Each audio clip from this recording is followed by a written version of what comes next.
प्यारे बच्चों, आज हम आयत का क्षेत्रफल और परिमाप के बारे में पढ़ेंगे। जैसे कि आप सामने आकृति में देख रहे हो, आयत की आकृति में लंबाई लंबी चौड़ाई से ज़्यादा होती है और लंबाई और चौड़ाई दोनों के द्वारा हम इसके क्षेत्रफल को समझ सकते हैं। हम सबसे पहले क्षेत्रफल की बात करेंगे। तो क्षेत्रफल को समझने के लिए सबसे पहले ज़रूरी है इसमें हमें लंबाई और चौड़ाई को समझना। जैसे आप आकृति में देख रहे हैं, ये जो लंबी रेड लाइन, लाल लाइन जो मैंने ली है वो इस आयत की लंबाई को दर्शा रही है। इस आकृति में ये जो लाल लाइन है ये आयत की चौड़ाई को दर्शा रही है।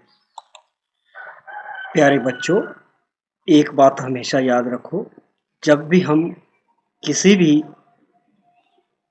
कोई भी क्षेत्रफल निकालते हैं, चाहे वो त्रिभुज का निकालते हैं, चाहे आयत का निकालते हैं, चाहे किसी वर्ग का निकालते हैं, तो इसलिए जब भी हम क्षेत्रफल निकालते हैं तो उसमें हमेशा क्षेत्रफल के उत्तर में हमेशा वर्ग सेंटीमीटर या वर्ग मीटर वगैरह जरूर लिखते हैं। जो आपकी मान लो त्रिभुज की लंबाई सेंटीमीटर में है तो उत्तर में क्षेत्रफल के उत्तर में हम वर्ग सेंटीमीटर लिखेंगे। अगर मान लो आयत की लंबाई और चौड़ाई मीटरों में है तो हम जब उसका क्षेत्रफल निकालते हैं तो क्षेत्रफल में हमेशा वर्ग मीटर लिखते हैं। जैसे आप इस सवाल में देखिए, हम मान लेते हैं कि आपके स्कूल का मैदान है जो 20 मीटर लंबा और 15 मीटर चौड़ा है। अब हमने इसका क्षेत्रफल निकालना है। इस आकृति को ध्यान से देखो। इस आकृति में जैसे मैदान दिखाया हुआ है जो 20 मीटर लंबा है और 15 मीटर चौड़ा है। तो इस सवाल में देखिए, जैसे मैदान की लंबाई 20 मीटर, चौड़ाई 15 मीटर दी हुई है। अब हमने इस सवाल को करना है। तो हल करने के लिए हम क्या करते हैं, सबसे पहले हम मैदान की लंबाई लिखेंगे, फिर मैदान की चौड़ाई लिखेंगे, उसके बाद मैदान का क्षेत्रफल लिखेंगे। और याद रखें, मैदान का क्षेत्रफल लंबाई गुणा चौड़ाई होता है, क्योंकि मैदान आयताकार है, इसलिए जो आयत का क्षेत्रफल होता है वो होता है लंबाई गुणा चौड़ाई। वो आपको बहुत बार समझाया गया है कि आयत का जो क्षेत्रफल होता है वो लंबाई गुणा चौड़ाई करके हम निकालते हैं। इसलिए हमने लंबाई यानी 20 है, चौड़ाई 15 है, तो 15 और 20 को गुणा किया तो 300 आ गया।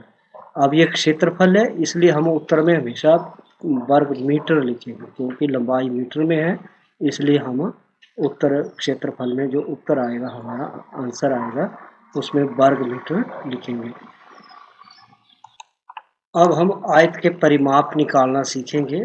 तो सबसे पहले जरूरी है कि आयत का परिमाप होता क्या है। आयत का परिमाप समझने के लिए पहले हम परिमाप को समझेंगे कि परिमाप है क्या। परिमाप मतलब होता है किसी भी आकृति का जो बाहर से जो कुल लंबाई है, कोई भी बंद आकृति है और बाहर से वो कुल कितनी लंबी है, चारों साइड से वो कुल कितनी लंबी है, जो कुल लंबाई हम जब बाहरी ओर से निकालते हैं उसको हम परिमाप बोलते हैं। जैसे मान लो ये स्कूल का एक मैदान दिया हुआ है जो 20 मीटर लंबा है और 15 मीटर चौड़ा है।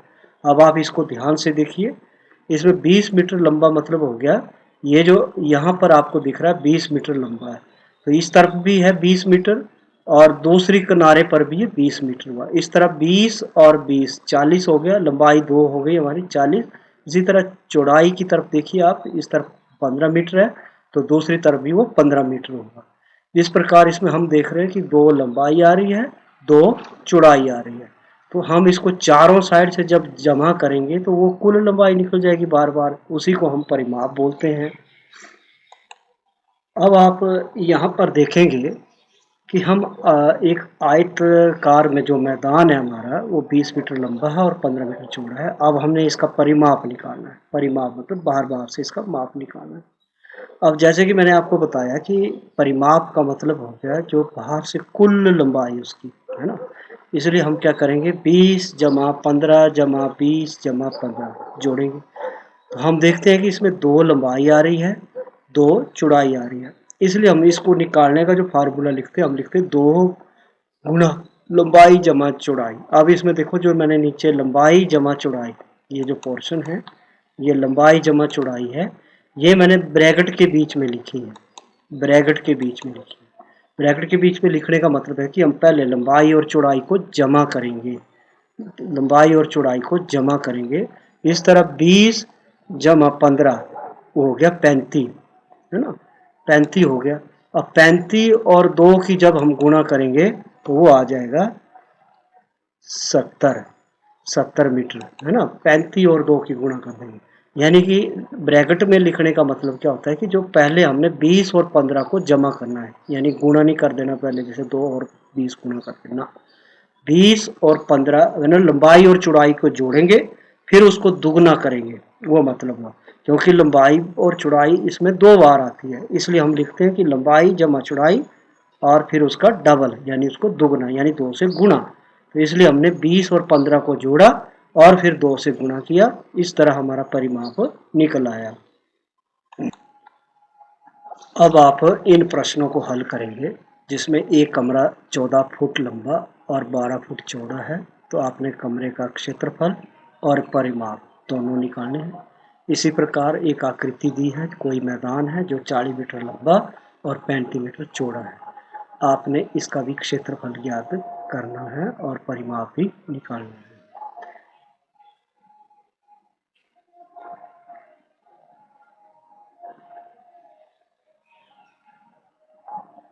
इस पोर्शन का आप स्क्रीनशॉट लेकर के काम कर सकते हैं।